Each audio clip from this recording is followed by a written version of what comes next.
very important principle. And the principle is this: never compromise your principles.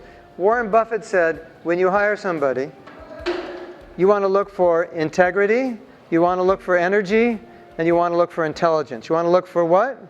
Integrity, intelligence, and energy. And he said, but if you don't have the first, integrity, then the intelligence and the energy are going to destroy you. Because that person is just going to destroy your company. Because they don't have integrity. They just have intelligence and energy, and it'll be misused. So, integrity is a principle. You have principles. You have things which you value, which you believe, things which are right. In Sanskrit, in India, we call this dharma. Dharma means what is right, right action, what is given by sacred literature, what is given by holy men. That is dharma, that is right action. It's always right, it always was right, it always will be right. Just like fire is hot, it's always hot, always was, always will be. There are certain things that are just right, they're natural, it's the way things work. That's dharma. And dharmic principles are meant to be the guidelines by which we operate.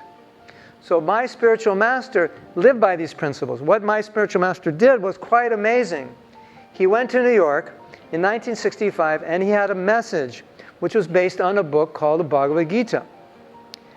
And the message was a message of spirituality. It was a message of self-control, discipline, consciousness elevation.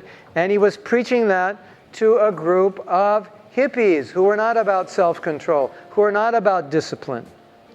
What were they about? They were about drugs, sex, and rock and roll.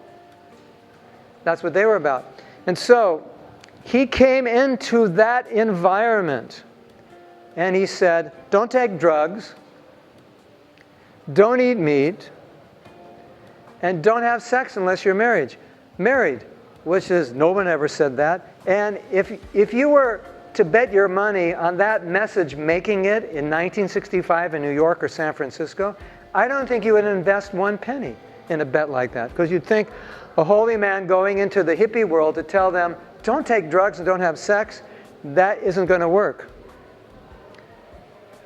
And he said, in those days he said, this was my message, this was the teaching, it's a tradition, this is the dharma, this is the way to live.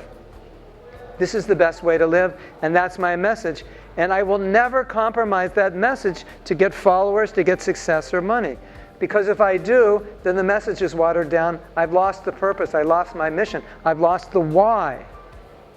So he said, I was prepared to fail. Now, we need to redefine success because everyone looks at success in terms of what you achieve. But from a spiritual perception, a spiritual perspective, success is not what you achieve. Success is what you do. And the results may come or may not come, but you do the right thing. And then whatever comes, you accept. It's a very interesting concept. In the Bhagavad Gita, Krishna tells Arjuna, fight, do your duty, whether you succeed or fail. Now, who's saying that in the world today? Do what you do, whether you succeed or fail. No one's going to say that. This is a much more subtle consciousness. This consciousness is duty because it's known if you do the Dharma, if you do it right, you'll never fail. And even if you so-called failed externally, you will grow. You'll become greater and greater. And as you become greater, what you do becomes greater.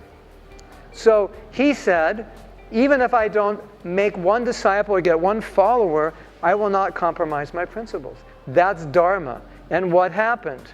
He got many followers. In fact, he got thousands and thousands and thousands of followers who followed those principles, believe it or not. And he opened, in his 12 years in the West, before he left this world, he opened 108 temples, and he had about 20,000 people worldwide working for him, and he didn't pay anybody. Interesting, isn't it?